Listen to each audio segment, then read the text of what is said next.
Welcome back, CSE 103, to part 2 of 16 favorite shows that we're doing for fall 2021 for the first time using Replit. And it's very much like our exercise 15. Now this is what we have so far after doing the HTML. Hopefully that went okay. And what we're going to do is just kind of work our way down the page styling this. So we'll start with the body first, the background, and we'll put some margin on it, and we'll probably make all the fonts a little bit bigger, and then we'll color this, and then we'll work on our paragraph. So let's go do that right now. Now where we're going to do that is in our style.css. Just like the earlier exercise in 15, we're going to target the body element. And that's pretty much everything visual. So I'll type body and then the opening closing curly brace, and we're going to do a couple things. We're going to change the background color, the margin. Let me start with the margin, and margin will go all around. Now, by the way, there's something called margin and something called padding. And margin means outside, padding is inside, and that won't matter right now, but eventually it will. So I'm just pointing that out. So we're going to put a margin kind of on the outside of everything that we have in body. And I'll put a colon, and I'll do like 36 pixels, because I think that's what we used on the other one. You could use percent, you can use other units as well, but I'll just use that for now. And I'll do a background color. I'll start typing background, and it should come up pretty quickly. And I think I used antique white last time, and I'll see how that looks. You can always change it. I'll also make the font size a little bit bigger, so our text is a little bit bigger, because this body copy just seems a little bit small. So I'll make it like 110%, and I think we did that in the first exercise. So that was font dash size, and there it is. And I'll just do 110% of what it was originally. So if I run it and I refresh it, there it is. There's my margin going around, there's my background color, and there's my fonts a little bit bigger. So what I'm going to do next is color this. Now last time I used a color from the image, so there's flesh colors, there's kind of greenish gray colors in there. I guess I could do that. I'll go here and make a target for H1. That means we're targeting the H1 element. Space, I'll put my braces, and I'll just put color. It's not font color, it's just color. And I'll choose color, and I'll put in green. There's kind of green there. Now there is a list of colors you can look at. Like if I open a tab here, I'll just look up HTML colors. And W3 Schools has HTML color names. I could go there and just look through them. And here's a bunch of colors. Cadet blue, look at that. That looks like something dark cyan, dark green, whatever. And I want to use something that's that goes with my warm, so I'm looking for something cool. I'll try dark cyan. What's darker? Yeah, I'll use dark cyan. I could even make it a little darker if I need to. There's dark slate gray, but I'll try dark cyan. And you don't have to put the capital letters even though they show them there. And there's the hex number if you want to use, but probably don't. So I'll try dark cyan. Dark cyan, there it is. And I'll see what it looks like. I'll refresh. And that kind of looks like some colors in there. I could make it a little bit darker if I want. Remember, you can hover over this and kind of move this down and make it a little bit darker. And I'll see what that looks like. I'll refresh it. That's a little darker. That looks a little better, but it pulls in some of the color that I'm using here, and I could adjust it later after I make my image smaller. And matter of fact, let's do that. Since this thing's so big right now, we could kind of skip over what we have to do next, and I'll just go to image, and maybe I'll put a couple spaces. I'll do IMG and put my opening and closing curly braces, and right away I'll put width, and I think I'll just make it like 300 pixels and see how that looks. I'll hit run, and I'll refresh it, and that looks better. Now, depending if you have a wider picture, you could probably go a little wider. This is longer, so I could probably go even smaller with this. But I could go like 280 or something, that won't be a big difference, but maybe I'll go 276. I always like using even numbers with pixels for some reason. I'll see how that looks. Now, I'm going to move that up to the right eventually, but that color looks pretty good. I could even go a little darker with that. If I want to go darker, I could hover over this and just kind of move this down a little bit, make it a little bit darker, and refresh it, and now it's a little darker, and that looks okay. Now, when I do my color on my sample, I did a light blue, so I might use a different color now so it kind of goes with the picture I have, and you can do that with yours too when we put this background color on the container. Now, before I do anything else, before we get into the container and the paragraphs, well, let's look at our HTML. Let's see what we have. We have these are the paragraphs. It has OL and then the image is after it. Now the way we're going to do something called float, it basically floats an element to the right or left of whatever's after it. So we could float the ordered list to the left of the image, in case you're wondering which one you float. So we could have put this one up top and floated to the right, floated the image to the right, but then it bumps it to the right of the page. So we're just going to float this one to the left of the image and see how that looks. So we'll go here, and because OL is before the image, I'll put it right here, and I'll just put OL space, and I'll put my left curly brace, and it'll automatically put its partner, and then I'll just do float colon, and I'll do left, and let's see what happens. And that's what I want.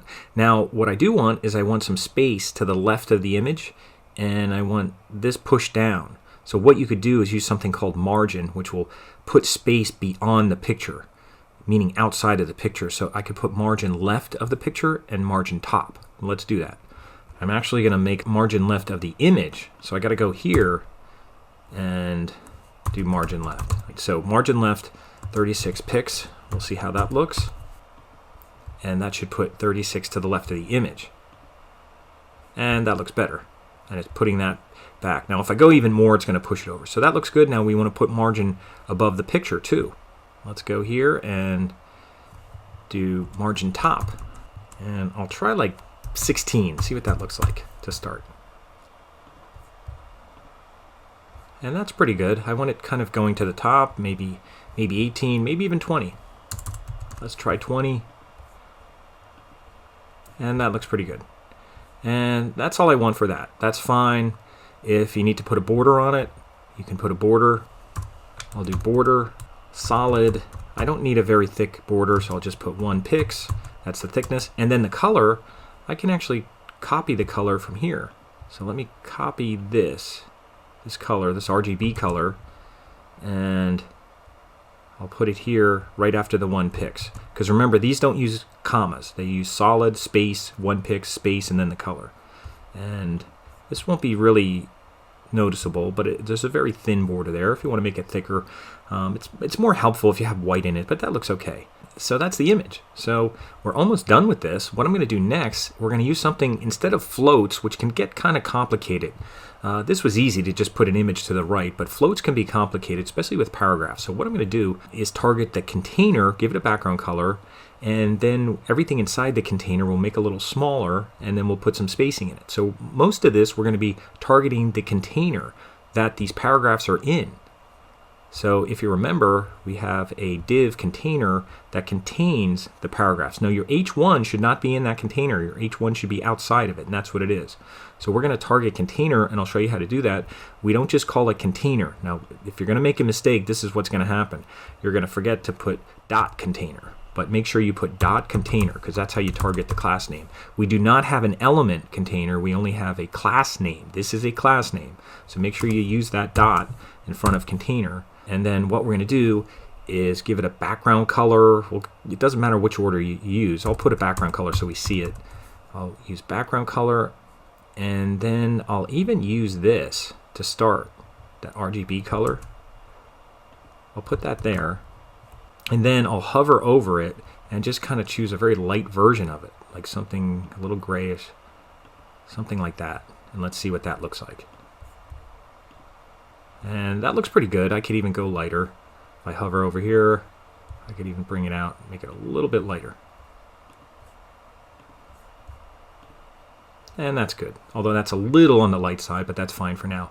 Now, one thing it doesn't have, it's not putting my space above and below. Sometimes with paragraphs, it puts space up above and below. Now, what we can do is we could put padding inside that container. So let's go in container, and we'll do something called padding. And I'll just put like 16 pixels all around. Now that's inside the container. So let's see what that looks like. And that looks okay. And you can see now when it does that, it seems to put more on the top and bottom, because earlier it wasn't showing that unless I didn't refresh it enough. But we can adjust that a little bit if that's a problem. But before we do that, we're going to put these columns side by side, and I'll show you how to do that. We're going to use something called Flexbox, and it's real easy to use. And we can just go to this container and put display, display, and then I'm just going to put flex. Comes right up. Flex. And by default, when you do that, it makes everything in the container go side by side. Or what I should say is it makes the first children, side by side. So that means the paragraphs. So let's refresh this, and that's what it did.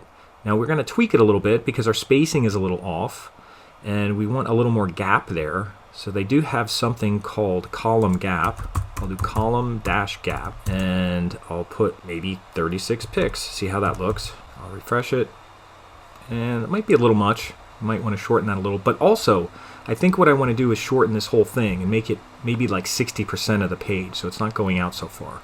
So I'm going to make it like 60% of the page, and I'm just going to change a width. So I'll just make it width, and I'll put 60%, and the column gap I'll maybe put 24, because I think 36 was a little much. And you can put a percent in there. You can go in here and put 5% if you want. See how that looks, 5%. You can try that. And I think while I'm here, I'm just going to make this a little darker, just slightly. And I'll refresh it, and that looks okay. Now we can adjust other things. We can adjust the line height, but I think this is okay for now. Now, one thing, it does put space above and below the paragraph that it's kind of adding to the padding a little bit. So you can adjust that, but I think this is fine for now. I'm not going to ask you to do more with the padding. But one thing you could do, maybe we could just target the P's here. The P's are inside the container, so I'll do that after this, and I'll just put P. And this will target both P's, and I'm just going to do line height. And I'll do 130%. That's kind of like the leading or the line spacing. So let's see what happens there. See if that looks a little bit better. And it's spread it out a little. Let's try 140. And that's good. It gives a little air in there. It spreads them out nicely. And that's about it. I'm not going to mess with this thing now. If you wanted your image a little smaller, if you think that's, a little long or whatever, you could go down to your image, and if you make the width smaller, what do I have at 276? Maybe I'll go 200. If you make the width of the image smaller, it'll make the whole thing smaller. So I'll go here and make the whole thing smaller. And that looks a little bit better. And that's probably it for now. You can use line height on your ordered list if you want. If you wanted to spread these out, you could go to line height and do the same thing. I'll do 150% for line height. And make sure you add your semicolon and see if that helps. And you can see that spreads these out a little bit, so that looks okay. So everything looks okay. I'm using a color that's kind of unified, that kind of pulls out color from there, and I'm using a lighter version there, so I think that looks all right. So that's all you have to do for exercise 16. Remember, we did our index, we did all our HTML first, then we did our style.css, and just looking at some of your code, even if you want to double check, if you're having problems, there's my 3 declarations for body.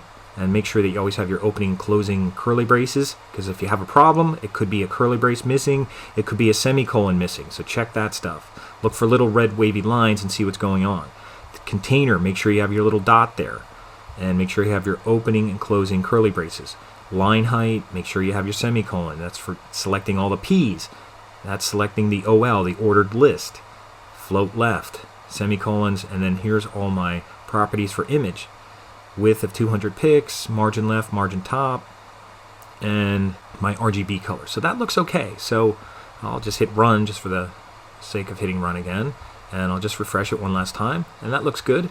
And when you're done, what you could do is just highlight this and copy it and just paste it into your comment for exercise 16. I won't go through that again. You know how to already do that, but that's all you have to do for exercise 16 for your favorite shows for fall 2021, at least for this semester.